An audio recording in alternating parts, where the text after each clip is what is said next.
Welcome back to Half the Battle. It's me, Daniel Levy, your host, and Shaq, your co-host. We're going to be talking UFC Sacramento, Randamie versus Aspen Ladd, and Shaq is going down this Saturday in Sacktown. The classic striker versus grappler, and the winner's looking to get a title shot against the champion Amanda Nunes. Yeah, it's going to be a really good fight. I mean, Aspen Ladd, since this girl got into the UFC, she's been pretty much running through the division. I mean, she's already number 4 in the world in such a short time, very young, and now she's fighting a former world champion in Germaine de Randamie. A lot of people like to refer to her as the girl that hit Holly after the bell. I know we all love Holly. She's a nice girl, but after the bell shots or not, Holly would have lost that fight. But, but that's how we know Germaine. So this is a good opportunity for her to clear her name a little bit. She had that nice one over Pennington a few months back. So let's see who wants that title shot. Also, in the co-main event, you got the old school versus the new school because the UFC Hall of Famer, the former WEC featherweight champ, Uriah Faber, is taking on the hot prospect, Ricky Simon. And man, every single time that Uriah Faber makes that walk at the Arco Arena in Sacramento, it's a sight to see. It's going to be no different this Saturday night. Yeah, Faber's a legend. He paved the way for all these little guys that you see fighting, on your typical Saturday night. And it's good to see him back, and he wants to challenge himself against the number 15 guy in the world, arguably the top prospect in the bantamweight division, in Ricky Simon, or Simon as other people like to call him. So, we'll see how he does. Man, I'm very excited. So let's get right down to business, Shaq, because first up in the bantamweight division, we got Benito Lopez. He's 9-1, and Vince Morales is 9-3. Currently, they got Vince Morales minus 140. The comeback on Benito Lopez is plus 120. And Shaq, I just want to mention to you that this line has actually flipped, because initially it opened minus 265 for Benito Lopez. Now he's a plus 120 dog. So obviously I got to know your perspective on the matchup, but more importantly, what do you think about the line movement? Yeah, it's really interesting because you got a guy in Vince Morales who lost his Contender Series fight to Domingo Pilarte by finish in the second round, rear naked choke. And then he came back and had a decent showing against Shang on short notice. I guess that was a rough spot for him to perform in China. He was doomed from the start, and then he got the win over Sahabi, a very close fight, a 29-28 type of fight. Vince Morales, he's a tough guy. He's Ricky's cousin. Every top 15 guy has to have that older cousin that backs him up a little bit. But all fun and games. Vince Morales is a very tough guy. I would say his best attribute is obviously his boxing. He really doesn't have many other attributes. It seems just like he likes to keep his punch count a little high and throw big bombs. And Benito Lopez is more of the long, rangy striker, more dynamic, more weapons, the jab, the knees, and he's got very good knees. I mean, he's dropped a lot of people with those knees. Peterson, he dropped Albert Morales with those knees. And he's done that a lot on the local scene. So it's a guy definitely known for landing a lot of flying knees. And his fight with Martin Day was going to be really exciting because you got two guys that like to throw, a lot of spins, some knees, and it was going to make for a good fight. I think that this is honestly is probably a little better of a matchup for Benito. Day's a Hawaiian savage. I feel like Vince Morales is just very basic with his right hands, and I'll tell you this: Benito definitely does not have a good history to responding to right hands. Not saying that he gets knocked out or anything, but the only question I have with Benito is his durability a little bit. I feel like he's a young kid, but I think he cuts very easily, and I think that he's a guy that when he takes a big shot, that it doesn't kind of deter him a little bit. It just seems that when he gets hit with a big shot, he either likes to get tied up for a significant amount of time and then separate, go back to his long strikes. But it just seems that, after all the knees have settled down, he just looks like a poor man's version of Fili. So I think this fight's going to come down to who can pull the trigger, who's going to move forward. That this is in Benito's hometown, so we know that if this is close, this could possibly go to him. But at the same time, he just won a fight in Canada the other day against a Sahabi. So, that could be complete bullshit. So it is complete bullshit. So it's going to be a good fight. Benito overall is probably the better fighter. So when you got the overall better fighter at dog money, that is probably a good option. And so I will pick him to win this fight. But I think it's a very close matchup. I feel like it could be one of those give or take either sides because Benito, I don't want to question his heart, but I feel like Vince might be a little tougher than him. I feel like Vince might be able to take a little more damage. So I think Vince does have some good things going for him, but I feel like Vince is for everyone to be betting on him like this. This guy, it kind of reminds me of a spot like Ulan Anderson Dos Santos for the line to be so wide on the opener and then everyone to take a guy who's 1 and 2 in UFC related fights. It's kind of sketchy to me, but we'll see what happens. But I gotta go with Benito Lopez. Yeah, I mean, you said it well, man. This kid, Vince Morales, he's pretty tough, and he only likes to throw hands. The area that I'd criticize him in is that he's very easy to back up, and he doesn't control the center of the cage. And when you talk about going to the judges' scorecards, that does not look good if you're betting on the guy. And for Benito Lopez, I agree with you 100% that the one thing you got to worry about with him is sometimes he doesn't respond the best when he gets hit hard. So Vince Morales has to come out here, put that pressure on him, get that strike count up, and try to land on Benito's chin. And for Benito Lopez, I do think he's the much more talented guy, the better athlete, the more skilled, more well-rounded, and just has more to offer because where Vince Morales only throws hands for the most part, Benito Lopez is throwing flying knees, he's throwing head kicks, he has guillotine chokes, some takedowns. He's attacking off his back with triangle chokes. So I just think Benito Lopez is the better fighter that has more to offer here. So for that reason, and he's also the underdog, I'm going to go with Benito Lopez in this spot.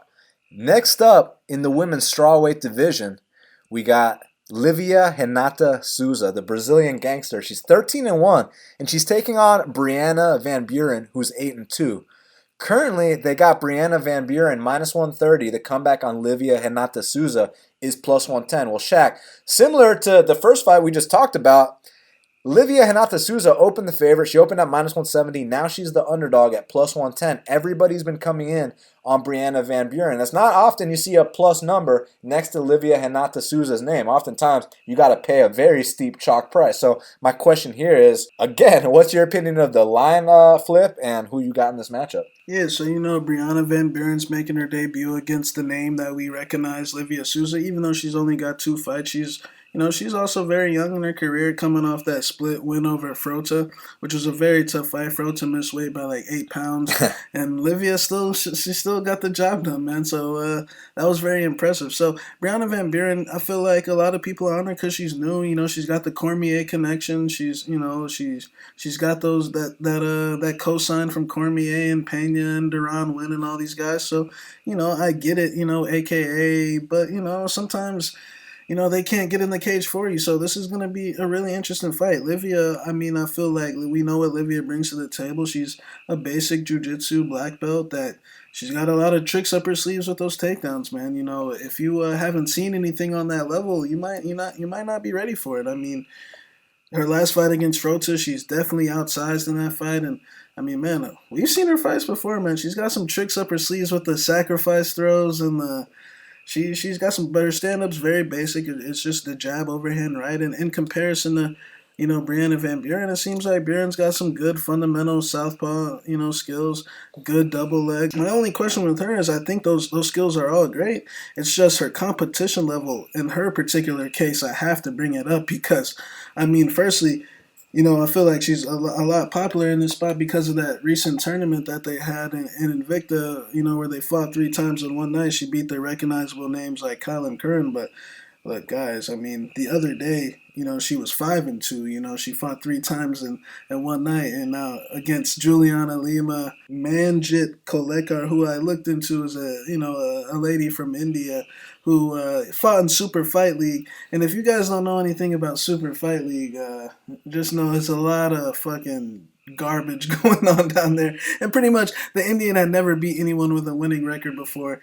She had a win over Jamie Moyle prior to that, who is quite frankly harmless. All UFC rejects. Juliana Lima was a win on her record as well, but that was a 1-round fight.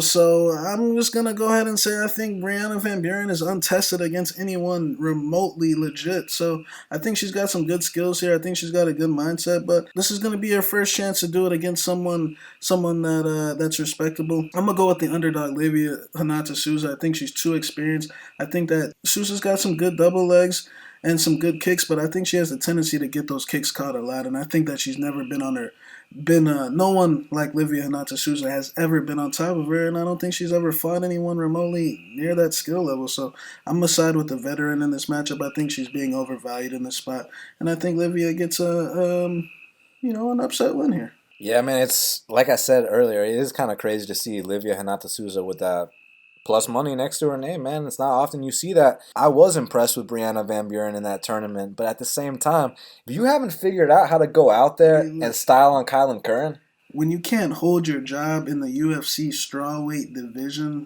where they will let you hang around because you're nice or, cute, like Jamie Moyle couldn't hold her job, Julianna Lima couldn't hold her job, Kylan Curran couldn't hold her job in the Indian. I mean, like, she's fought absolutely nobody. I mean, like, Alex Chambers finished Kylan Curran, and we're going to sit here and act like finishing Kylan Curran is some big deal. I just don't get it. I mean, I respect the girl's technique. Throws big bombs, mixes it up to a big double leg, but it's like, guys, Kylan Curran and Juliana Lima is target practice. Livia and not the When you fight Kylan, it's supposed to be a showcase. Like, when you fight Juliana Lima, like, come on. They think because she ran over Kylan that she's just going to come out here and run over Livia and not the Souza. I mean, hey, best of luck if she does. Congrats, but I just don't see it going down that way. It's time to take that first UFC L, so I'm going Livia Renata Souza to get the victory here. Now, next up in the bantamweight division, we got Pingyuan Liu. He's 15-4, and Jonathan Martinez is 10-2. Currently, they got Pingyuan Liu minus 145. The comeback on Jonathan Martinez is plus 125. Well, Shaq, a lot of action coming in on the dog, Jonathan Martinez. He actually opened plus 205, currently plus 125. He's proven to be a really tough out. I mean, the guy is very young, very scrappy, but do you think he has what it takes to beat the Chinese ox, Pingyuan Liu? Pingyuan Liu, Song Yadong's his right-hand man. His teammate Song Yadong's coming off that nice KO win, so I'm sure he wants to come out here and keep the momentum up for Team China and Team Alpha Male, man. So Martinez had a rough UFC debut. I mean, he got welcomed quite nicely. And I mean, I like that adjustment he made going into his second fight, because after his first fight, you could tell he was definitely behind, especially in the bantamweight division. He's a former flyweight, so he's in that bantamweight division now. And his second fight against Waliji Buren, that was a good step for him. Waliji, the difference between Waliji and Pingyuan is, I don't know if you guys have seen what Waliji's past fights is, but Waliji likes to give up a lot. Waliji likes to be on his knees. He likes to come out dominant for the first 3 minutes. And then he gives up every time. I mean, if you watch his fights, I mean, he's got an extensive history with doing this. So, I feel like, I don't want to say Martinez was a beneficiary. He had to go out there and execute 100%. But, I still think he's a little behind, a lot of bantamweights. But now he's got more time to train, especially at a gym like Factory X. He's training down there with his boy Gutierrez and, Devontae Smith and Heinisch and these guys. So him being in that environment, I'm sure it's a great opportunity for him. So I'm expecting improvements 100%. The kid's got a good left kick. He's a scrapper. He's a Mexican American. He's coming to fight. So. And this kid, you think you got him hurt, and all of a sudden he's still there. So Martinez has a bright future. Now, Pingyuan Liu, I mean, I got a lot of respect for him and Song Yadong. These guys, if you watch their past careers, they have built themselves up to this point. I mean, these guys, they've been knocked out and they've gotten their ass beat before, and that's a good thing, it happened to them early in their careers, and now they're in the UFC. Pingyuan's 2-0, had two very tough fights against Stasiak and Martin Day. I mean, his fight against Martin Day, you saw his hand get broken in that fight, and he had to stand there, and he won that third round by dropping Martin Day and controlling him on the mat. In that second round went so one-sided towards Martin Day. So that was very impressive. It showed Pingyuan's heart. So we got two guys with a lot of heart in this fight. Skill-wise, I think Martinez has a good left kick, but it's going to be hard for Pingyuan. Catches a lot of kicks. I feel like Pingyuan's probably going to catch those kicks and probably get the better of the wrestling, probably move forward. What it's going to come down to is keeping his focus. I think that Martinez is a guy that he's one of these, like, he reminds me a lot of Chito Vera. He's a guy that you just got to make sure you're disciplined the entire time, or he might come back and knock you out. You just got to make sure, you got him controlled, because he's in that young stage in his game. He's got a lot of heart. So I think Pingyuan's the better fighter. It's just that Pingyuan has the tendency to go a little too hard early and then put himself in these bad spots, like the second round against Martin Day, like the second round against Stasiak, and then, it's 1-1 and he kind of has to dig down deep. And this kid Martinez is tough, so I do feel like it's has the possibility to be a closely matched fight, but I just think Pingyuan Liu is going to be the aggressor. I think that the Sacramento connection might help out a little bit as well, even though that's kind of bullshit as well. But I think that Pingyuan's going to be the aggressor. I think he's going to be moving forward. I think he's going to be landing the harder shots the first two. But I am a little sketched that he might gas out. Yeah, there's going to be one hell of a fight. These two very aggressive guys, especially Pingyuan Liu, man. He goes out there, very physical for 135 pounds. And he's been very exciting to watch for me, man. I like this kid, and I'm very excited to see his development now that he's moved to the United States. And like you mentioned, he's the kind of guy, just like Song Yadong, they paid their dues. They got finished on the regional scene. You watch some of their older fights, and it's like, man, who's this guy? Like, this is the top prospect, and then you see what they've developed into. Man, his evolution has been pretty awesome to watch. And with Jonathan Martinez, I like this kid a lot too, very young. And you watch his UFC debut and then the subsequent fight against Luigi Buren, and man, he put on size. He's more aggressive. He looked a lot better. But one thing he's got to work on is that takedown defense, and Pingyuan Liu is very relentless. Even though he's only scored one takedown officially inside the octagon, when he gets on the legs, he's going to be relentless. He's going to try to get you to the mat. And with Jonathan Martinez, it doesn't take much, and not only that, once he is on his back, he doesn't often tend to get back up. He'll throw up the triangle, he'll throw up the armbar, but once you get past that, he's going to stay on his back. So unless Pingyuan's out here pulling stunts, going for leg locks like Luigi Buren was, I just see Pingyuan Liu having the top position for extended periods of time, landing the harder shots on the feet. The one thing he's got to look out for is, like Shaq said, the guy goes so hard that from time to time, he's got to take a break in there because the guy is going to get gassed out, all those muscles. So while he's taking that break, don't let Jonathan Martinez go out there and start to out-volume you a little bit, start to throw some kicks, some flying knees, because Jonathan Martinez got that young, youthful enthusiasm about him. He's not afraid to try a big move and then end up on his back type thing. So when Pingyuan is resting, he's just got to keep his hands up and his chin down, keep circling, and not let Jonathan get off on too many strikes. And if he does that, I think Pingyuan does go out there and win on the scorecard. So I'm going Pingyuan Liu to get this victory here. Next up in the featherweight division, we got Darren the Damage Elkins. He's 24-7. And Ryan Hall is 7-1. Currently, they got Ryan Hall minus 115 and Darren Elkins is minus 105. So Shaq, it's a pick'em with a slight lean on Ryan Hall. And man, it's a hell of a fight because you got the Damage, the grinder, the man himself, Darren Elkins. He can overcome many things to get guys out of there and to will himself to victory. But he's taking on a specialist and a whiz in Ryan Hall. So can Darren Elkins get past Ryan Hall's brilliant leg lock game? Yeah, Darren Elkins, he's a legend. Is he? Yeah, he's a mini legend. Like Lamas, But yeah, so this fight with Hall's going to be interesting. Hall's coming off that nice win over BJ. Hall's won all his fights for the most part except against Saul Rogers, who's a big, strong wrestler that ended up dropping him, kind of didn't really stay in his guard too much, but just kind of outpositioned him, man. So, we'll see if Elkins can execute that game plan. I feel like Ryan Hall's stand-up definitely isn't the best. He definitely makes some mistakes, but I think he can, maneuver at distance with his left kick. He throws a spinning kick, not for power or anything, but just to get his opponent reacting, getting his opponent, thinking about something else, and then all of a sudden he's rolling for that leg. And I'll tell you what, I've seen Darren Elkins on that mat, and we know that Elkins has the reputation for grinding guys and being in that guard and beating guys up and making them quit, and he's definitely done that a lot of times. I mean, that's what he's made a career off of, but I'll tell you right now, if he wants to lay in Ryan Hall's guard thinking they're about to wear him out or, bully the kid, I think they got another thing coming.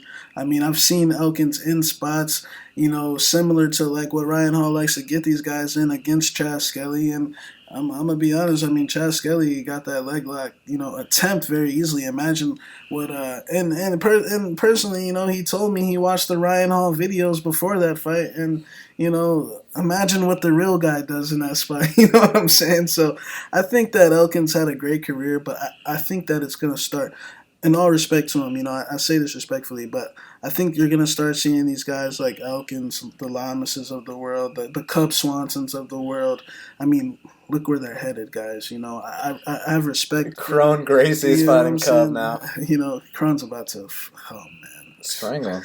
It's going to be, but But I just think that now you're going to start seeing those guys fade away. And if you look at Bermuda's retired. Yeah, Bermuda's retired. I think if you look at Elkins' last two fights, although they were against guys, on a completely different level, like Volkanovski, even Lamas, just look at the damage he, took in those fights. I mean, what about the fight he won versus Bektic? Yeah, even the fights that he won, he takes a lot of damage, and it's a good story. But the division, the 145-pound division, is changing. Now you're seeing guys like, the Sadiq Yusufs, the Qatars of the world, the zombies back in the game. These guys have evolved, and Elkins hasn't evolved. So I think it's a good spot for Hall to come in and kind of clean house a little bit. I think that he can come in and just do his thing, man. I feel like Elkins is too slow to react fast enough to stop that Imanari roll. And I also think that Elkins just can't help himself but to fall in someone's guard. I mean, Elkins it's Elkins, bro. This is what he does. Like, you think he's coming into a fight, and you think Elkins can stay disciplined enough on the feet for 15 minutes I don't think so. So I think Hall, I don't want to say he's faster than Elkins, even though he is a little faster than Elkins. So you're saying he's faster than Elkins? But it's a debatable topic. That's the point I'm getting at. Like, it's a debatable topic of who wins the stand-up exchanges. You know what I'm saying? So I feel like Hall's, got a lot of good things going for him in the spot. Some would say Elkins is tougher, but man, go to the fight Hall lost, man. He hung in there, man. He got dropped. He recovered really fast. The guy's got tricks up his sleeve. I think he gets it done in the first round via, vicious heel hook. Like I said, I don't think Elkins is going to react fast enough. And I think Hall's going to continue along and be a part of the new featherweight division. He's going to be one of the sub guys, but he's, only going to fight like once a year. He doesn't really need to do this. Yeah, look, this is the next logical step up for Ryan Hall. I mean, even though someone's going to laugh and be like, well, Darren Elkins is ranked. He was just fighting BJ Penn and Artem and Gray Maynard. Like, how is Darren Elkins the next logical step up? It's like, I understand that he's ranked, but the reality here is he's only ranked because of a fluke win over Mirsad Bektic. Like, and I'm not disrespecting him. He deserved his performance of the night bonus for that. One of the best comebacks in the history of the sport. But those guys run it 10 times. Mirsad's winning that 9 times, right?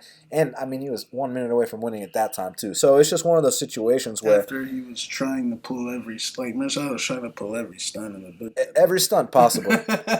Look, I just think that Darren Elkins is a very, very tough guy, but he doesn't have what it takes to make the adjustment to come in here with the right game plan, strike with Ryan Hall for 3 rounds, avoid the grappling. He's not going to do that. Darren Elkins likes to push you into the fence. He's probably going to be so confident that he wants to take down a guy like Ryan Hall. Because, I mean, look what happened last time. Look what happened last time Darren Elkins fought a submission specialist, Charles Du Bronx Oliveira. Guess what's the first thing Darren Elkins does? He picks him up and slams him. And then he got submitted 2 seconds later. Submission specialist, Dan. And now... I'm going to take him out. Look... He's going to try that shit again. Just watch the Chaz Skelly fight. Chaz Skelly was very, very close with that heel hook attempt. And, Chaz Skelly, like Shaq said, he told us he was watching those Ryan Hall instructional videos. So imagine what actual Ryan Hall is going to do when this hits the mat. I mean, we saw Godofredo Pepe reverse and have him in a leg lock. Reverse Darren Elkins, Kimura sweep him, and almost leg lock him. So I just think that when the leg lock whiz gets on those legs, man, it's going to be a wrap. So I'm going Ryan Hall here via finish. And if for some reason this goes 3 rounds, man, I think Ryan Hall can win a decision too. I think that he actually is faster. I think he can move away from Elkins. I think he can kick him. So bottom line, I got Ryan Hall winning this fight. Now next up in the bantamweight division, we got the return of Julianna, the Venezuelan vixen, Pena. She's 8-3. Forgot that was... We got Julianna, the Venezuelan vixen, Pena. She's 8. Oh my god, that nickname. She's 8-3, and the comeback. Okay, let me start this over. Next up in the bantamweight division, we got Julianna Pena. She's 8-3, and Nicco Montano is 4-2. Currently, they got Julianna Pena -200. The comeback on Nicco Montano is +170. So, Shaq, my question here is a -200 price tag warranted on the Venezuelan vixen coming off a 3-year layoff and a maternity leave. Venezuelan vixen. She's back, huh? Man, we didn't know she was going to be back until 3 weeks ago. She had that baby. To be honest, I thought, she was probably retired. But, I guess she wants to make her comeback. And, oh, look who came out of hiding. It's Nicco. I'm glad to see Nicco back. Firstly, I'm going to go ahead and address. I feel like everyone's just complete opinions on Nicco Montano are just completely off. And, I'm not getting into the skills. I'll get into that later. But, look. The issue is Dana White should have never gave the winner of that show a championship belt. The winner of that show, the thing is, he was probably expecting, somebody else to win, or he was probably thinking that one of those girls. Honchak was the one they all thought was going to win. He probably thought Honchak. A girl that lost to Angela Magana. He probably thought someone else was going to win, to just have a somewhat respectable champion to start the division off to sell and get knocked out against Valentina. Unfortunately, a 3-2 girl developed and got a lot better and completely shocked the world and changed her life. And, to be honest, now you give a 3-2 girl a fucking championship belt, which in the real scheme of things, she does not deserve. She and has $100K. And $100K. Fucking holy shit, like... Of course this chick's about to go off on the deep end for a little bit, bro. Fucking, her life just got changed in a way where, her life got changed overnight. So now, I think that Nicco Montano should have never been From local scene fighter to UFC champion. From local scene to losing to Julia Avila, who fought last week. You know what I'm saying? Pam 3-2, you know what I'm saying? And then all of a sudden, she was a young fighter. She got better. So Nicco, she's a prospect. She should be viewed as a prospect making a comeback off a extensive layoff. So yeah, in the championship scheme of things, yeah, she was a joke, but she should, in our eyes, she was never a champion. She shouldn't have been in that spot, and people should take that into consideration. So, let's stop shitting on my girl Nicco. But this fight with Pena is going to be really good. Pena, she's a part of... Pena was like the original bantamweight prospect, man. In that division, she was on the very first season of Females Being on Tough. And her and Ronda were beefing. Her and... Because she was Misha's best friend. She was Misha's homie, so... she's a part of... Someone could say she's from the Stone Age of females MMA. She was the original prospect. Her last one was UFC 200 against Kat Zingano, who was making her comeback off a fight against Ronda Rousey. You know what I'm saying? So Julianna Lima... Pena, my bad. She super aggressive. When she was on her run, she would get a lot of takedowns, be the bully.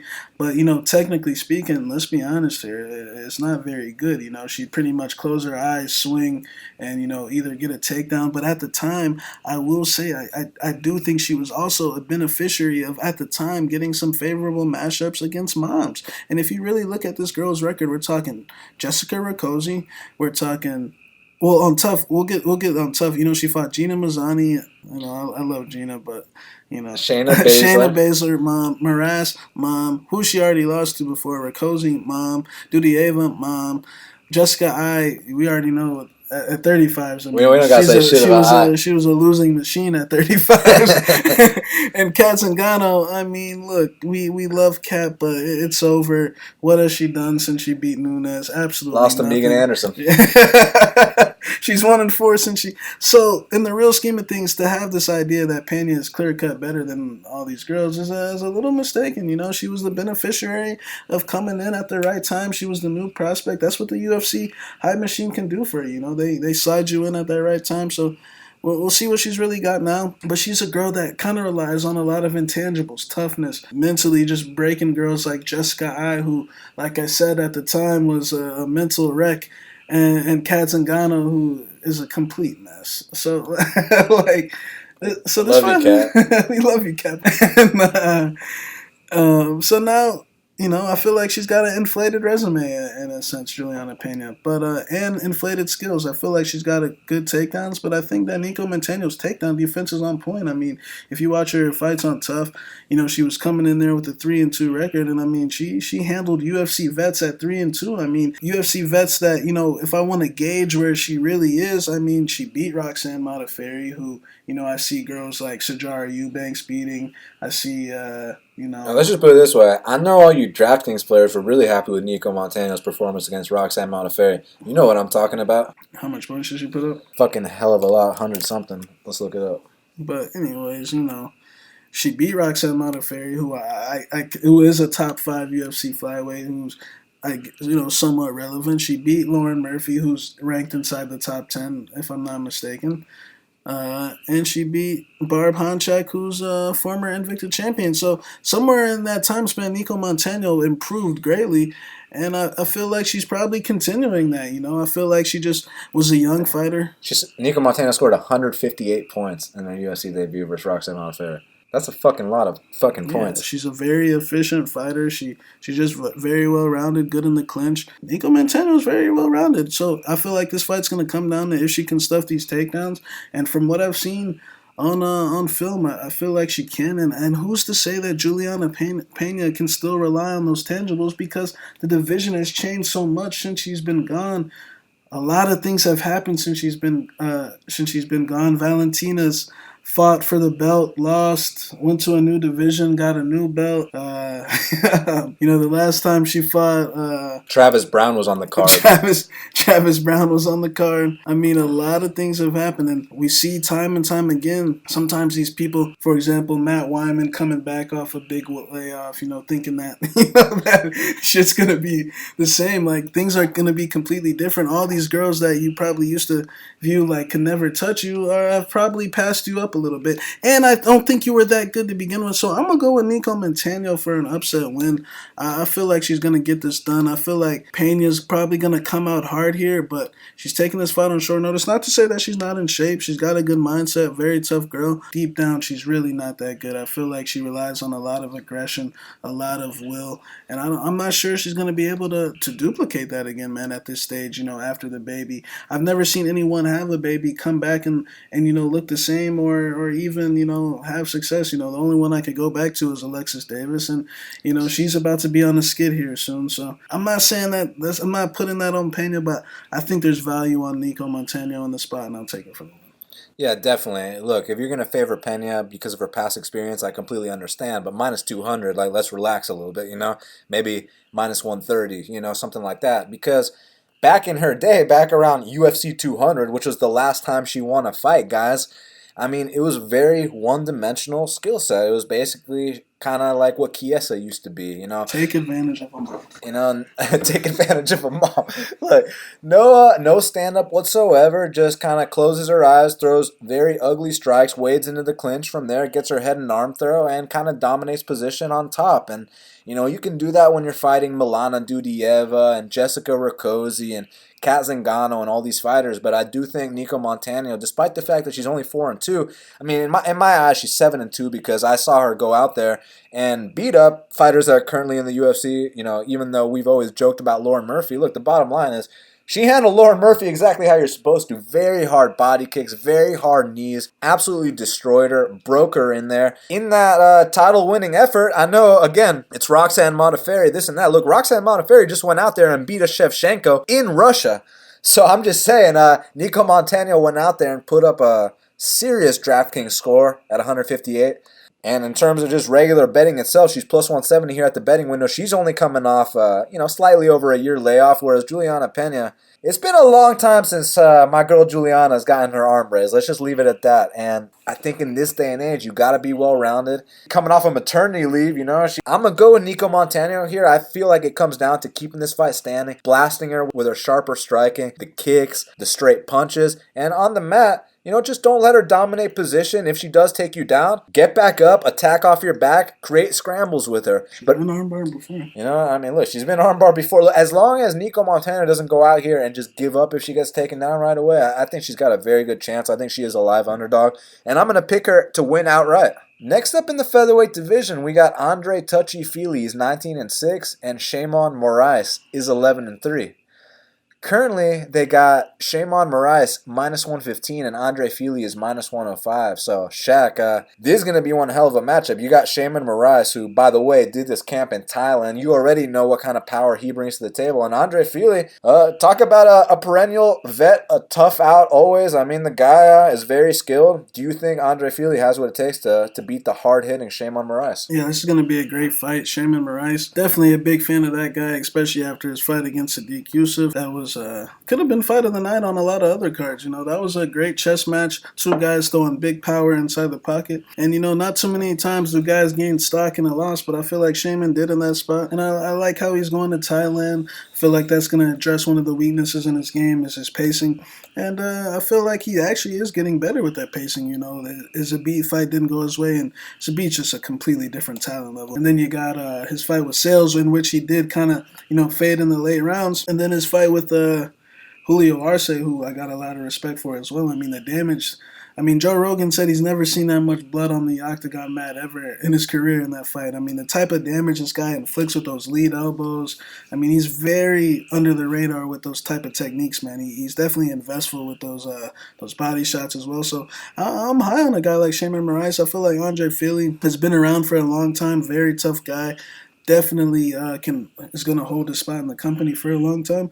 But I also feel like Andre Fili has plateaued out a little bit. I feel like he's reached what he is, I feel like, if anything, you're going to start to see a decline, in the next few years. I feel like if he would have hit that top 15, it would have already happened by now. His fight over Miles Jury was a good performance, even though he did get dropped with a spinning back fist in that fight. But personally, I'm not going to put that much stock into it because I truly believe that Miles Jury's head is completely out of it. I think he's done, and I think his days in the UFC are numbered as well. But I feel like Fili's just the same Fili, man. We know what he brings to the table. He's got good kicks. He's got the good time double leg, the jabs, the switch stance.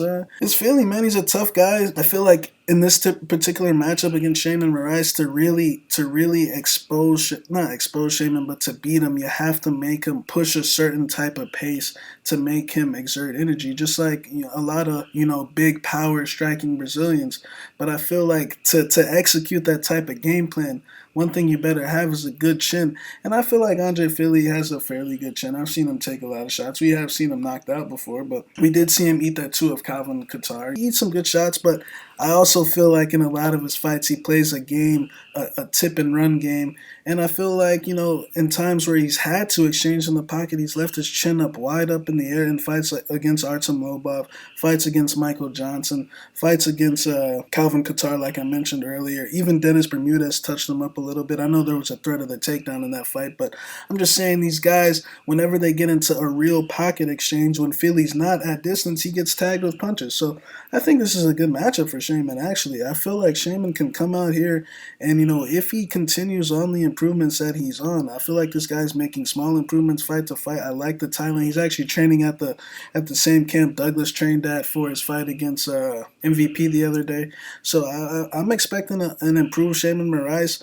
I'm not expecting too much of an improved Andre Fili. I feel like it's the same thing every fight. He's plateaued out. Eventually, he's going to walk into range of one of those punches a little not as focused as he should be. He's going to leave his chin up in the air at some point, and I feel like when Sheymon lands, he's going to feel it, and he's going to feel it a lot. After that, he will just slowly start to deter. I don't feel like he pushes a pace that can make Sheymon exert the amount of energy. Sheymon's fought guys with a lot better boxing than him as well. Like Sadiq Yusuf, I think like Matt Sales has better boxing than him as well, and I feel like Sales has more power and pushes a harder. Zabit's got better boxing than Andre. Better boxing, so this is a good opportunity for Sheymon Moraes to have somewhat of a coming out party to get his name out there, and I think he gets it by a vicious knockout win. I think he's going to be one of the first guys to put Fili away in a long time, and I think Sheymon gets it done. First of all, Sheymon Moraes hits like an absolute truck. That's one thing we've noticed, even in his fights that have gone to decision, like that Julio Arce one. The amount of blood on the canvas, just those elbows that he throws, those upward elbows, the downward elbows. And, man, his tie clinch is on point, heavy knees. And, man, what you really got to look out for is that straight, because in that fight with Julio Arce, they're feeling each other out for the first couple seconds, and out of nowhere, when he feints and he throws that straight, he put Julio Arce down, and I think he lands that on Fili. He puts him down as well, and something I really respect about Sheymon Moraes is that, after his great fight with Sodiq Yusuff, which was a very, very good technical display by both fighters, he had to make a decision because it's been a reoccurring theme that in that third round, Sheymon Moraes does like to pull the old Brazilian stunt. He likes to come out hard those first 2 rounds, and he goes so damn hard that he has nothing left in that third. And I think that's something that he's addressed now going to Thailand, because not only is your striking getting sharper over there in Thailand, but the amount of cardio they make you do, the amount of ab work, the amount of everything, basically the conditioning that they have over there in Thailand is second to none. And just the environment, man. I mean, basically he's living in like over 100-degree weather. He's training outdoors. It's just a completely different environment where you're completely immersed to the point where you have no option but to be in the best shape of your life, or you're not going to hang in a gym like that. So I expect the best Sheymon Moraes we've ever seen. And with Fili, I respect the guy. To stick around in the UFC as long as Andre Fili has, that says a lot, man. The guy is definitely a stud. I mean, he's been in the UFC since 2013. I remember the fight against Jeremy Larson, his UFC debut, put on a show. And to see him come to this point, man, very exciting guy. To always be perennial, top 20, top 25 in the featherweight division. One thing is Andre Fili is going to test you. And now it's time for Sheymon Moraes to fight, arguably the biggest name of his career in Sacramento. And as long as, he doesn't get, picked and poked with that jab, or maybe Andre Fili mixes in that last-minute takedown and hangs on. I mean, bro, Sheymon Moraes has a pretty damn good get-up game, so I just don't see him getting laid on. I don't think what happened against the beat is going to happen here. I think he's made the proper adjustments. And I do think he comes out here and knocks out Andre Fili. But if he doesn't, I think he secures the first 2 rounds, hangs on in the third, and wins the decision. So I'm going to go Sheymon Moraes here for the victory. Next up in the light heavyweight division, we got Mike Rodriguez. He's 10-3, and John Allan is 13-5. Currently, they got Mike Rodriguez minus 450. The comeback on John Allan is plus 360. Well, just in case you guys don't know, John Allan got finished by the guy that just got knocked out viciously by Eric Anders. You remember that guy, Mamouche? He finished John Allan. So now my question here is, as a plus 360 underdog on short notice, what kind of chance do you give him against the very athletic, the very tall, the 82-inch reach of Mike Rodriguez? It's unfortunate because, I had a bet on Rodriguez's previous fight against John Vellante, and I honestly felt bad for Vellante going in there. Vellante didn't feel like the paycheck was worth it. At minus 160, you know what I'm saying? I was expecting to touch him up with the straight a couple times, and, that'd be that. But now we got Allan, who's, let's be honest here, would not be in the UFC if John Vellante, didn't pull out. So we know that he lost to Mamouche. So even though he did land some hard shots on Mamouche, who doesn't land hard shots on Mamouche, we know what range caliber fighter he is, and it's not UFC level, unfortunately. So I got to go with Mike Rodriguez in the spot. We know that John Allan is being bought into to get knocked out. So Rodriguez, he ran into Clark in his debut, a tough debut. We know Clark has developed into, one of the better prospects at 205, and we know that Clark's super explosive, and Clark was able to get the takedowns, but it was just a small adjustment that he needed to make. He comes back against Mirsad and runs him over right away. So I like the trajectory Rodriguez is on. It's unfortunate we couldn't get the Vellante, smoking, but we'll take John Allan's head off instead. And Allan, he's a very tough guy. I know he's going to come out here swinging in typical Brazilian fashion. They're looking for a war, but at some point he will take a big huff and get hit with the straight and most likely go down. Mike Rodriguez he's always had the raw potential. It was just a matter of taking things seriously and training like a professional, because he got to the UFC on basically his talent alone. Not saying the guy's not a hard worker, but what I am saying is that after the Devin Clark fight, then he started having a strength and conditioning program. You understand what I'm saying? So he made it to the UFC without even having a strength and conditioning program. He's going out there flying knee, KOing guys, looking like Yoel Romero on Contender Series. And then the UFC debut and all the stand-up exchanges, he beat Devin Clark. It's just, he got taken down for extended periods of time, got held up against the fence. Damn, did he look better in his next fight against the guy who just retired, Stipe Miocic's buddy. What's his name? Mirsad. Damn, did he look good against Adam Milstead. He goes out there, floors him right away. Kid gets back up, and then he put him down again. So I think here against John Allan, Look, John Allan's definitely has a puncher's chance. The guy hits very hard. These are big boys. Anyone can go down. But at the end of the day, I do think the range, the distance, the athleticism, and just the striking arsenal and the diversity that Mike Rodriguez brings to the table is going to be too much for John Allan. And I see him flooring him, whether it's with a straight, whether it's with a knee, an elbow. I see Mike Rodriguez winning via knockout. Next up in the middleweight division, we got Cezar Mutante Ferreira. He's 13-7. And Marvin, the Italian Dream Vettori, is 12-3. Currently, they got Marvin Vettori minus 150. The comeback on Cezar Mutante is plus 130. Well, Shaq, both these guys are coming back for the first time in 2019. Obviously, Marvin Vettori coming off the USADA suspension. And Cezar Mutante is coming off getting beat by Ian Heinisch. So now my question is, which guy gets back in the win column? Yeah, it's going to be a really good fight. We know Cezar has the wins over Lionheart, over Hermanson, over Maheda Santos. So we know he's definitely on the given day performed well, but we also know he's got a bevy of KO losses. Alvi, Masvidal, CB. Craig wobbled his ass. Bang Bose dropped him. Bang Bose dropped him. Nate Marquardt dropped him. Elvis Mutapcic. Elvis knocked him out.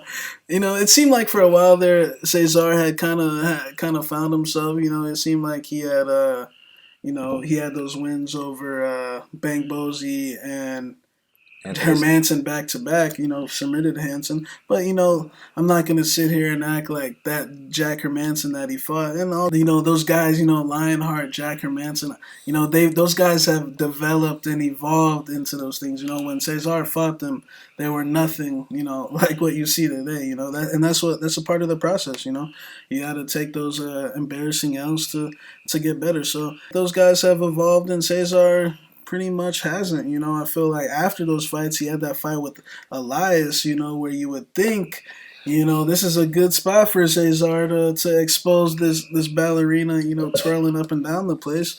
And, the first round he comes out, touches Elias up a lot with the straight left, but it just seems like he's adopted this style of he likes to sit back and not engage at all, like not move forward and either just try to touch you up with the straight left, or, look for that, his patented blast double and see if he can work his ground game. But it seems like if that doesn't work and you pressure him, that you can definitely expose this deteriorating chin. And, for a second, the big thing was Cezar, he figured out his chin problems. Remember when they were singing that tune last year around? He's figured out his chin problems, but that's not the case at all. And all it is you have to pressure him. It's the guys that he beats. Roberson was 6-0 at the time when he fought him. Roberson only had 6 fights. He was coming off a win over Stewart. Quite frankly, he wasn't ready in a spot like that. And one takedown, the fight was over. Or his other fights against Nate Marquardt, in which he won by split decision. I think that was Nate Marquardt's last fight, if I'm not mistaken. You're correct. And he was cut open bad. And that fight, was more of the same. So at first, the first round was literally so uneventful that, the crowd was booing. They're like, there's not much action. Cezar's backing up. Nate's not engaging. But then, eventually Cezar gets a takedown. He does have a good jiu-jitsu, good double legs. But that third round, he showed you a good example of the stunts that this guy will still pull, man. If you come after this guy, he does not respond to damage well. He does get tired. And, he does look for ways out. I mean, that's just the truth behind it. And then, so that he won that fight by split decision. Then he gets the Roberson fight, but then he got matched up with Ian the Hurricane Heinisch, and he got takedowns in that fight as well. So, Cezar is one of those interesting jiu-jitsu black belts where I feel like, at times he's shown you the great jiu-jitsu that he's capable of, but then at times there's been moments on the mat where, he's got the guy full hooks in, but then he'll pull a stun and get reversed or slip off. And that's not typical of, the third-degree black belts like Davi Ramos and Carlos Diego. So my theory is when there's punches flying, Cezar loses his mind. I mean, so you're saying the black belt goes exactly, out the window when there's... black belt, when punches are flying, his black belt goes out the window a little bit. So I've seen guys clinch him, have success in the clinch, take him down, like Ian Heinisch took him down in his last fight, winning his guard perfectly fine, Cezar was on top of him. I know everyone's not like Ian Heinisch, you know what I'm saying? But he can be a little bit bullied. You know, you can make him work and he will gas out. So this fight with Vettori, I kind of want to say this is make or break for Vettori, not in terms of getting cut or anything, but just in terms of where his career is going to turn out. This fight kind of reminds me of a spot, even though the lines are different, kind of like Grasso and Carolina. This is a tailor-made spot for Vettori because you got the guy, Cezar Ferreira, who's had all these knockout losses. He's 34, 35 years old. He's coming off a fight where he took a lot of damage. Now you got Vettori, who, let's not forget, this guy came into the UFC at 22 years old into the middleweight division, fighting guys like Carlos Jr., Omar Yakhmedov, Israel Adesanya, former champion, 22 Former. years old. Current champion, my bad. 22 years old, got thrown into the fire. He won some fights, but the guy was so young, man, especially fighting these grown, like he's in a division where he's fighting like real grown men, and he was basically relying on talent. He's had this 1 year off. This is a perfect time for him to have a kind of a coming out party as well and put this old fading Brazilian, to the side. And Vettori's got all the makeup to do this. Vettori likes to come out very hard with the pressure, so I know he is willing to pressure Cezar Mutante Ferreira. Another thing I like in this matchup is his southpaw versus southpaw. So I feel like for Cezar to get his blast double, the angle of it is gonna be really a little more difficult than it would against an orthodox guy. And I also think that Vettori's got a lot of time to just chill and relax with this year off. He was beefing with Israel hard. He kind of got drained by that. He's fighting guys like Omar Yakhmedov. And, someone would be like, it's only Omar Yakhmedov. He went to draw with him. But the thing I like about him in the Israel and the Omari fight is he turned it up in the third round. And that's what you need against a guy like Cezar Ferreira who gasses out in the late rounds. He dominated Israel in that third round. He dominated Omari in that third round. And if he finally just gets some time to chill, get his head together, I think he comes back. I think he has the performance of his career. And I think he, bullies Cezar Mutante Ferreira around the octagon. I think that Cezar's best days are behind him. I think it's a good spot for Marvin to cement his spot in the middleweight division. And I think he gets this win here. Look, Cezar Mutante has had an incredible run, and he's a guy where he's taken his losses and he's had to come back and reinvent himself. And basically his best weapons, obviously his blast double is unbelievable. And his submissions, you saw that guillotine he had on Thiago Maeda Santos. You saw the arm triangle he hit on not just Jack Hermanson, but also Karl Roberson. So the guy definitely has some skills. The biggest issue here, in my opinion, for Cezar Mutante is how many times can you come back and reinvent yourself? Because at some point, not only does the motivation have to wane, but the durability was already questionable to begin with. So now you're telling me he's going to come back and climb the ladder again? I just don't see it going down like that. And with Marvin Vettori, one thing about him that there's a big difference between these two is the durability. This guy, Marvin Vettori, there's a reason Israel called him a blockhead, because he's the kind of guy where you hit him with your hardest shot, and instead of hurting him, you break your hand. He's one of those guys, whereas Cezar Mutante, he's got what we refer to as a paper-mache chin. You hit this guy with your hardest shot, and you know what I'm saying? The guy's head is in the fifth row. So I do think that this is a spot where Marvin Vettori can come out here in that southpaw stance, blast that left body kick, stuff the takedowns, and learn from his mistakes from that Shoeface fight. In that second round against Shoeface, he did have a moment where he was almost able to get the TKO. Unfortunately, didn't. Comes out and loses the third round.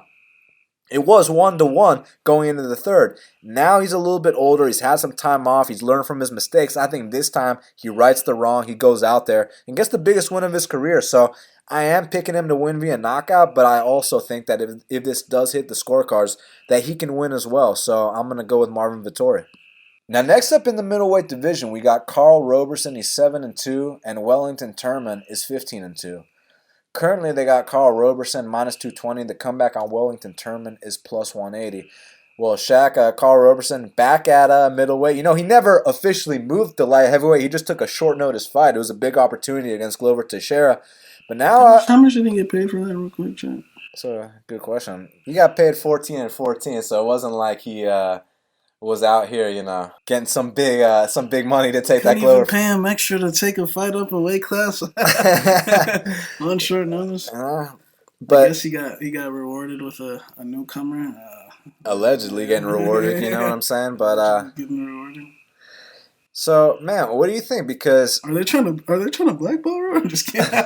because my boy Roberson, he's got half the experience that this newcomer has, but he's got the more UFC experience. So who you got, man? You got Yeah. the Brazilian or you got Roberson? Yeah, it's a good point. This guy's got more fights, but Roberson's been in the big show.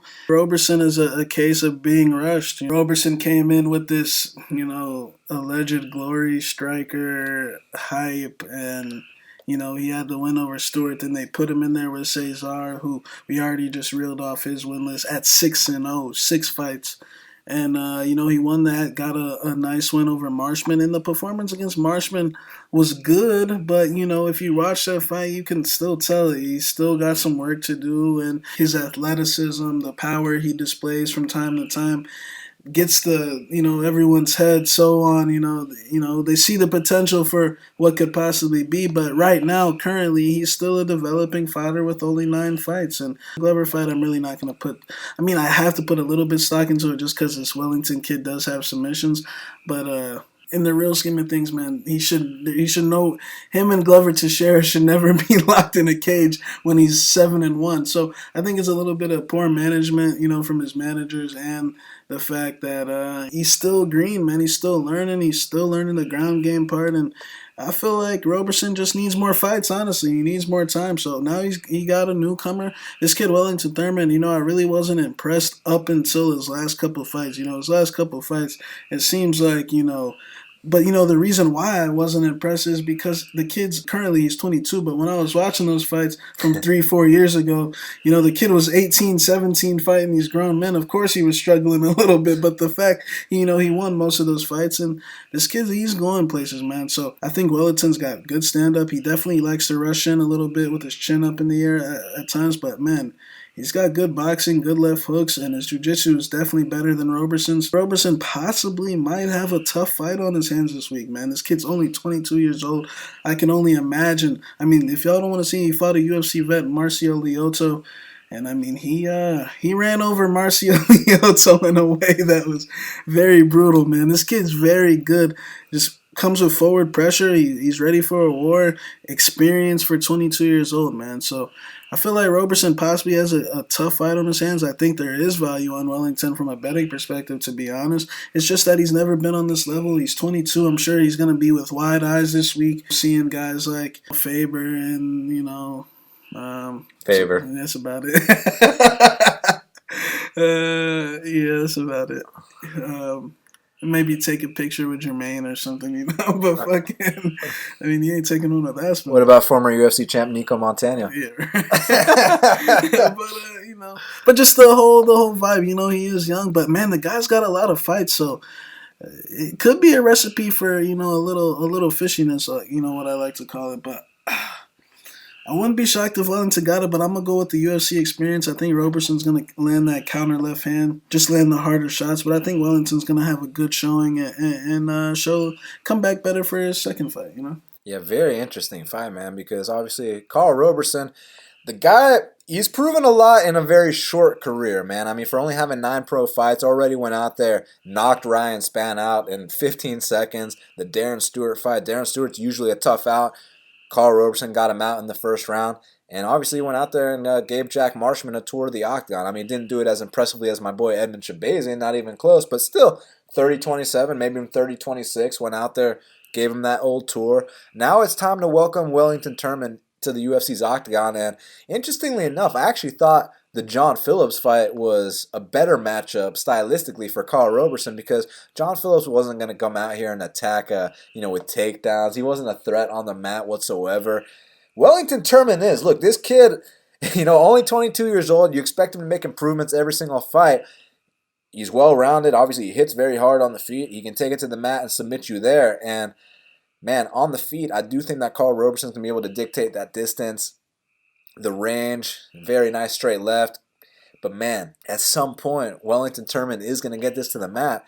And Karl Roberson hasn't looked like, he doesn't seem like he doesn't strike me as the kind of guy that, likes to put on the gi. He said he's been training. Oh, I just saw a video today. He brushed off the gi after those last submission losses. So you're telling me Karl Roberson's not on the Curtis Millender ground game plan? No, I think he was though. Okay, so he was on that Curtis Millender jiu-jitsu program. Pussies, shit like that. Yeah, I mean, these guys think that, you take them down and submit them. Oh, he didn't want to fight me. You know what I'm saying? So as long as Karl Roberson is getting away from that mindset, he's putting that gi on, he's training some jiu-jitsu, I do think that he's going to be making big improvements. But, man, I actually like this kid coming in on short notice. Normally I like to fade the guys on short notice, but...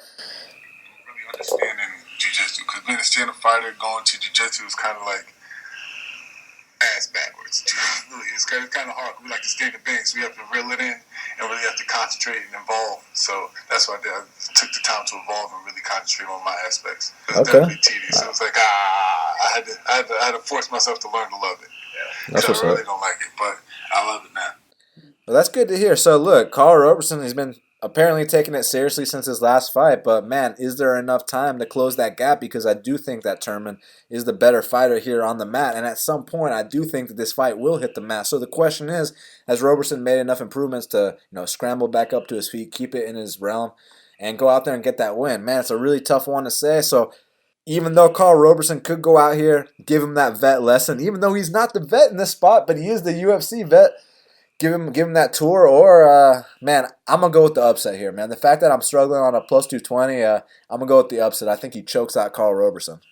Now, next up in the featherweight division, we got Josh Emmett. He's 14-2, and Mirsad Bektic is 13-1. Currently, they got Mirsad Bektic minus 160. The comeback on Josh Emmett is plus 140. Well, man, two of the top prospects, now contenders in the featherweight division. You got the very powerful wrestler Mirsad Bektic versus the guy with some of the best knockout power in the featherweight division, Josh Emmett. Who you got? Before his last fight, I remember people were saying his knockout power was overrated, and the man that said that, was looking up at the lights. They had to bring out the smelling salts. Man, this fight with Emmett is going to be really good. I've been high on Mirsad for a while now. I feel like Mirsad, honestly, before his last fight, I said I feel like this guy could do anything in the cage that he wants to. He's that talented, that strong, that powerful, that good a wrestler, that good a boxer. The thing with Mirsad is he's a case of it's too good to be true. He's got all these good attributes, but, there's got to be one bad thing. There's a catch. He's a major stunt puller, you know what I'm saying?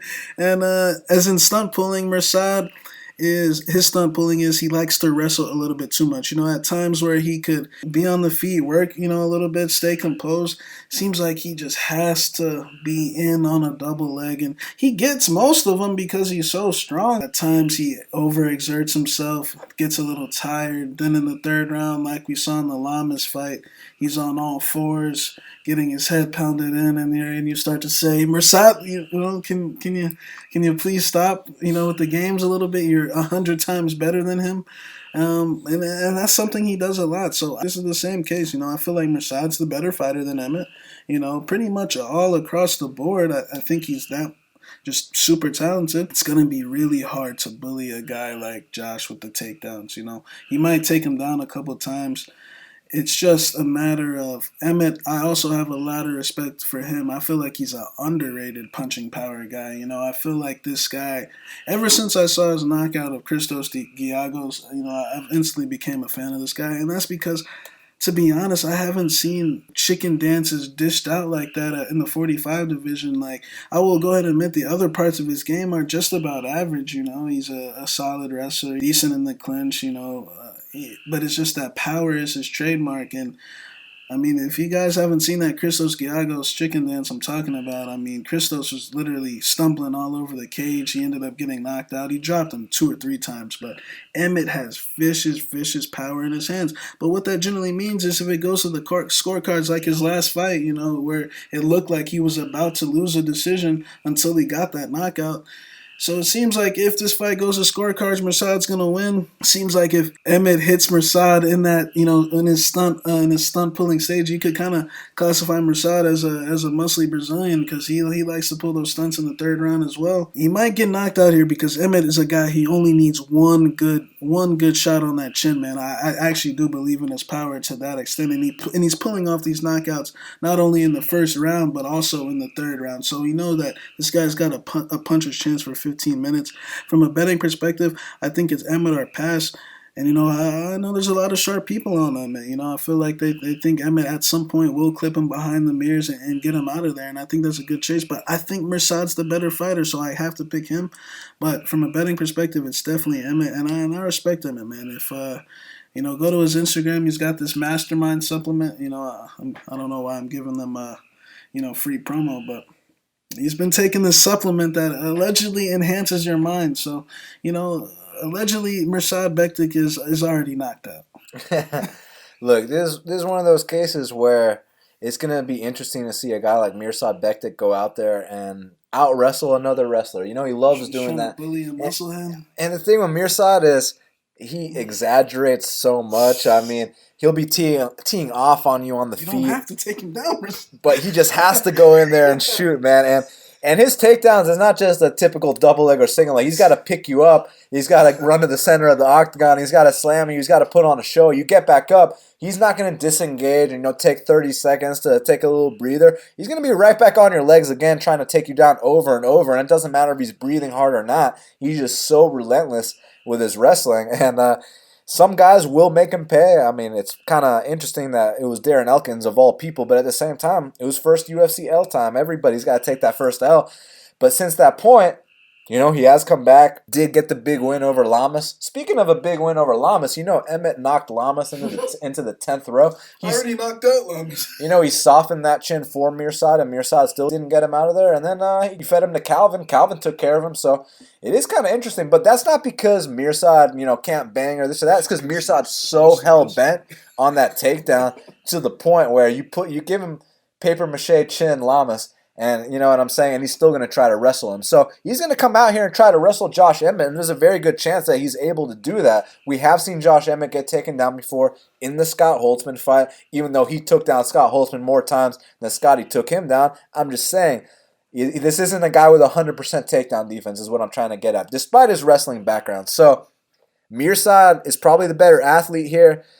If this hits the scorecards, I got Mirsad, but man, somewhere along the way, there is that chance that he does go down. I mean, he obviously got knocked out by Darren Elkins. Low-key got knocked out by Chas Skelly. Go watch that fight. And has been rocked on other occasions as well. So, I mean, Emmett, it only takes one with this guy at 145 pounds. At 155 pounds, it was a different story. But at 145 pounds, I mean, let's just be honest about this real quick. Josh Emmett has an 100% knockdown rate at 145 pounds.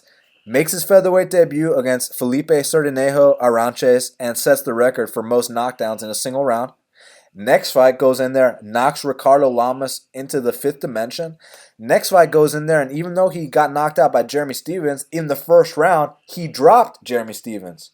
And then the next fight, I know Michael Johnson might not remember, but you guys do. He knocked Michael Johnson's head into the 10th row. So if he hits Mirsad right, behind the ear, on that chin, even on the temple, the fight's going to be over. But the thing here is that Michael Johnson, he was allegedly up on the scorecards. He could have ran away for that last minute. He decided to stand and bang with Emmett. You stand and bang with Emmett. Chances are at 145 pounds, you're going to get laid out. Thing is, another thing is, how does Michael Johnson know he's up on the scorecards in there? You know what I'm saying? I was just saying that randomly, but it's kind of reminds me of Zombie and Yair. Like people were saying, Yair. Zombie pulled a stunt because he went in there and swung the last 10 seconds. But Zombie was probably winning, but it wasn't a for sure thing. You know what I'm saying? In his mind, he's probably thinking it's a close fight. You know what I'm saying? Yeah. His coaches were stay technical, stay calm. But in his mind, he's like, And bro, he's I don't trading. know. I've been getting fucking tagged the whole fight. He's bro. trading overhand lefts, Yeah, right like, hooks with Josh yeah, Emmett. You know what I'm saying? So, I mean, look, for Mirsad, the thing with him is that he doesn't really go out there and trade unless he has to. You know, if you put Pepe in there in front of him, he will test his stand-up. But he didn't even want to test his stand-up against Lamas, so I really don't think he's going to want to test it here against Emmett either, man. So I will go with Mirsad Bektic via decision here. I think as long as he doesn't get touched on his chin, he's probably going to wrestle Emmett here. So, but yeah, look, if you guys think that Emmett goes out there and does touch that chin, then, you know, do take that shot. I understand where you're coming from because that is what this fight boils down to, in my opinion. But long-term battle, I'm going Mirsad Bektic. Co-main event of the evening in the bantamweight division, we got the return of the UFC Hall of Famer, the former WEC featherweight champion, Uriah the California Kid Faber. He's 34-10, and he's taking on the hot prospect, the former LFA bantamweight champion, Ricky Simon. And now he's got the biggest fight of his career here against the legend Faber. So, man, my question is, can Faber turn back the clock one last time, go out there, drop this kid, and tap him out? Turn back the clock. For one last, when was the first? Okay, but when was the first time? But you know, When was the first time? Francisco Rivera. Oh, the last time. Caceres. that he finished someone? When was the first time that he turned back the clock? I don't know. Faber ain't been turning back shit, but not. Yeah, man, I got Ricky in this fight, man. I got a lot of respect to Faber, but this kind of reminds me of a Matt Wyman situation, but just a little more, you know, high profile. You know, I feel like Faber is coming back for his 160, his 200. You know, he just had a baby. You know, he wants a fat payday. You know, it's probably not coming fast. You know, as much as he wants. But I mean, look.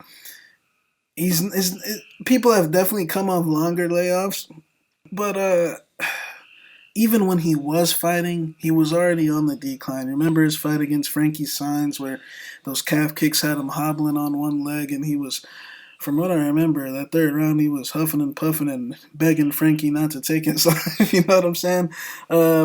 And then, you know, besides that, man, he went in there in his trilogy fight with Cruz and got absolutely dominated. Came back against, you know, Jimmy Rivera, got 30-27 in that fight as well. Showed that, you know, he can't keep up with these young guys. And they gave him an opportunity to retire in his hometown against Brad Pickett. You know, they had a great moment for you. They put you up on the TV. You're in the Hall of Fame, you know. I don't know if he didn't manage his money correctly. I don't know what it is. I just don't see why he's coming back. But maybe he just got the hunger to compete. Maybe he just wants to be on the card with Emmett and, you know, Fili and his little homies. And by all means, you know, go ahead and go for it, Faber. But I think he's about to look. The bantamweight division has changed. You know, I know these guys that Ricky's been in there with. You know, not too many people necessarily know about the Merab Filis and the Montels, but. Guys, I hate to break it to you. Unfortunately, if those guys fought Faber today, I mean, you put Merab in there with Faber today, I mean, Merab's going to put a pace on him that, you know, his body simply can't keep up with. And then Montel Jackson, I'm super high on that guy. I think he's going to be in the top 15 too. And I just think the division's changed. I think Ricky's pretty much a younger version of Faber. You know, I feel like he just does everything Faber used to do at a better rate, and he's younger, more durable. He's just going to be the fresher guy. Faber might make it 3 rounds just because, you know, Ricky's got more of a grimy wrestling style, but I think he's going to come out hard in the grappling. After the, you know, first few grappling exchanges, I feel like Faber's going to get tired and just be a step behind, and Ricky's going to get off on that left hook to the body, left hook to the head, you know, do his thing and stand up. Yeah, definitely isn't the best, but I mean, the guy is so grimy with the wrestling. I think that he can definitely get the better of that and just outwork him, be the younger guy, be the guy with the, you know, that hasn't taken this much damage, the guy that's been fighting frequently and not the guy who's coming back, you know, for this 200K. So I got to go with Ricky here by 30-26. Yeah, look, Ricky Simon and Uriah Faber have very similar styles. The one big difference is Simon is 26 and Faber is 40. I see Simon outgunning the legend for as long as this fight lasts. I mean, they come from 2 different eras of the bantamweight division. Much respect to Uriah Faber. He's a legend in the sport. He's a guy that put the little guys on the map.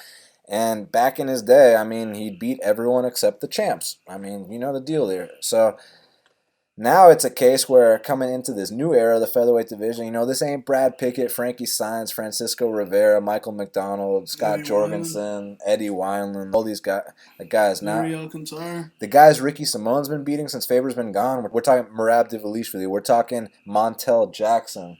You understand what I'm saying? So now coming out here against Uriah Faber, I mean, this is going to be a showcase fight. This is going to be the biggest win of Ricky Simone's career.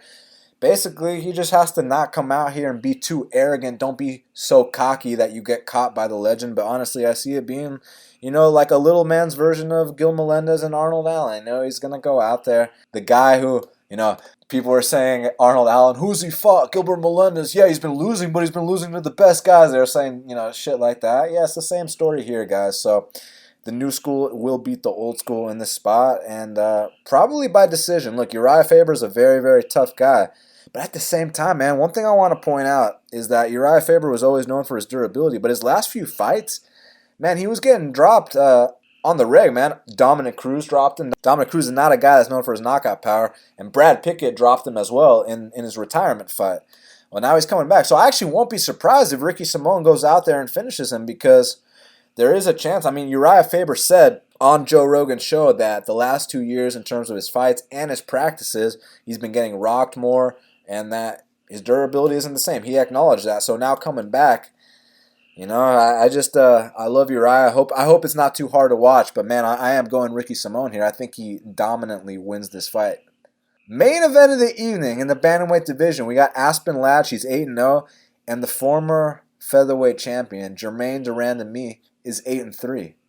Currently, they got Aspen Ladd -160. The comeback on Germaine de Randamie is +140. Well, Shaq, this is a classic striker versus grappler matchup in the main event. The winner is most likely going to challenge Amanda Nunes for her bantamweight title. You going with Aspen Ladd to ground out Germaine de Randamie, or do you think Germaine can keep this one standing and potentially knock out Aspen? Yeah, it's going to be a good fight. Aspen's the ground specialist. Germaine, 48-0 Muay Thai world champion with I don't know how many knockouts. Germaine's come a long way, I'll tell you what. In her early career, man, she's developed that takedown defense to a point where she hasn't been taken down, I think, in the last, 20-something shots people have shot in her, and no one's gotten her down, and that's very impressive.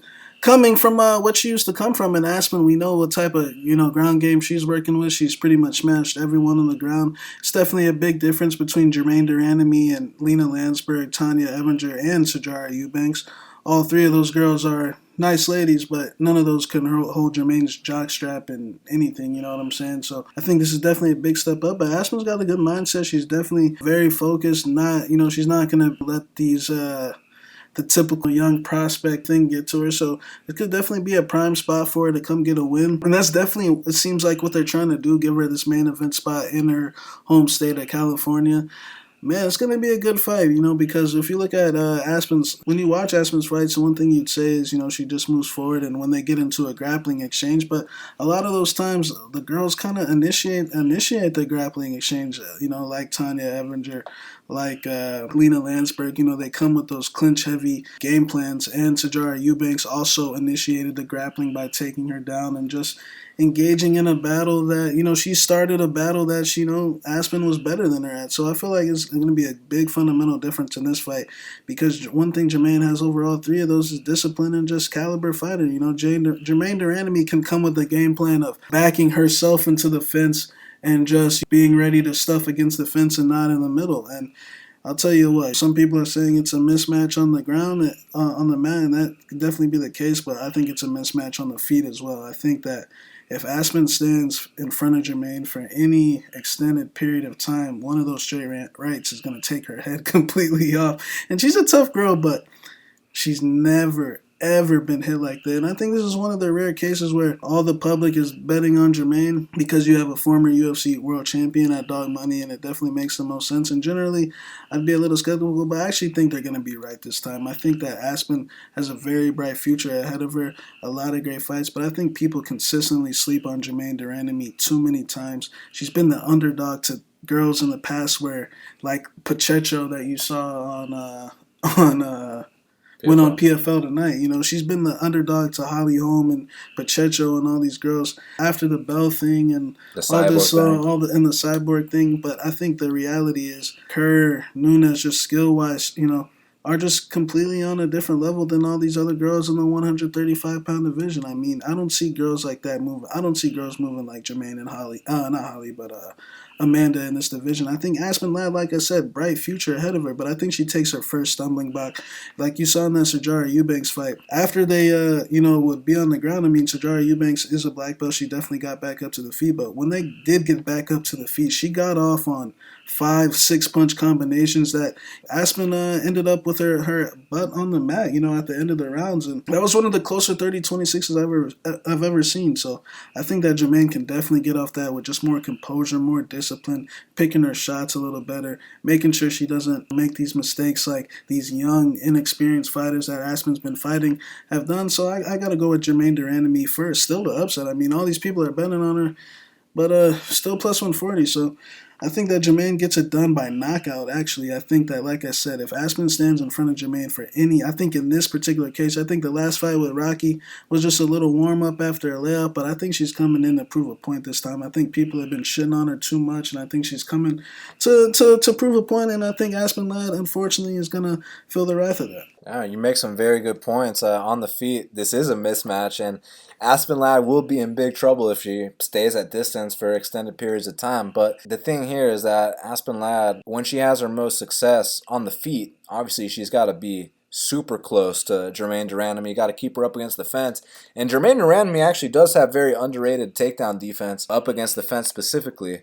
Now, one thing is, and shout out to my boy CRG on Twitter. He mentioned how Jermaine Randamie hasn't given up a takedown since the Amanda Nunes fight in 2013. This is true. That's definitely a very true fact that I cannot debate. However, another fact that we can't debate is that her fights after Amanda Nunes were Larissa Pacheco, Anna Elmos, Holly Holm, and Raquel Pennington. So I'm not surprised that she didn't get taken down in her subsequent fights. And here with Aspen Ladd, look, she's got to come out here and know right off the bat that this isn't the type of fight where you can go out there and test your stand-up. You got to close that distance right away. And even if you can't get that initial takedown, you got to keep reshooting because, she might be able to stuff the first 5, but can she stuff that 6th takedown? And on that one, when Aspen Ladd gets on top of Jermaine Randamie, that's my biggest question, man, because I know Jermaine can stuff against the fence, but what I don't know is off her back what's going to happen there. And in the past, it hasn't looked the best off her back. While I do agree that there is a chance that Jermaine can snipe her pretty quick, catch her trying to close that distance, at some point in these 25 minutes, I do think that Aspen clasps her hands around the butt of Jermaine Randamie, picks her up, slams her to the mat, passes, gets the full mount, and from there, I think the fight will be over shortly after. So even though she's the favorite, I feel like I'm on the minority opinion of most of the gamblers that I've seen, at least online. But if you actually look at the percentage of the tickets, most of the tickets, despite the line being an Aspen's favorite, most of the tickets are on Jermaine Randamie in the spot, interestingly enough. So I can't wait to see how it plays out. But official pick is Aspen Ladd TKO. Hey guys, Dan here. Just wanted to remind you that my bets and Shaq's bets are available at bestfightpicks.com. As you know right now, been having an amazing year in 2019. I'm currently up 20 units with a 34% ROI. Shaq's up 24 units with a 44% ROI. And right now we're running a promotion on Shaq's picks. Get 10% off Shaq's individual package by using the promo code Shaq at bestfightpicks.com. Shaq currently has the best ROI out of anybody in 2019 at 44%. Let me know who else has a 44% ROI in 2019. And this isn't just, a 1 month or 2 month sample size where, you make a couple lucky plays and you got the big ROI, you tell all your friends. Guys, we're in July. It's about to be August next month. This guy has a 44% ROI. So go to bestfightpicks.com, use the promo code Shaq for Shaq's individual plays and get 10% off. Bestfightpicks.com. Well, Shaq, now we got to talk about the fight to watch and the fighter to watch. So what is the fight to watch for UFC Sacramento?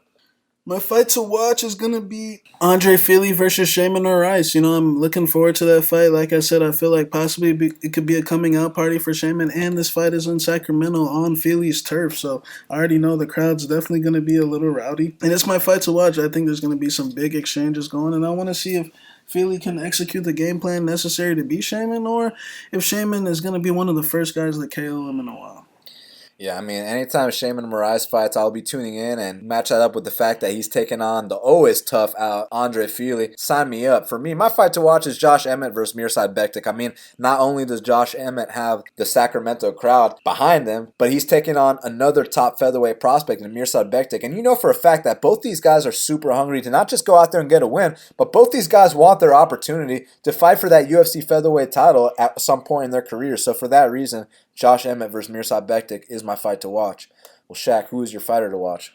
My fighter to watch is going to be Aspen Ladd. Look, this girl is 8-0. She's got the opportunity to come out here and beat a former UFC world champion in Jermaine Randamie, a 48-0 Muay Thai fighter.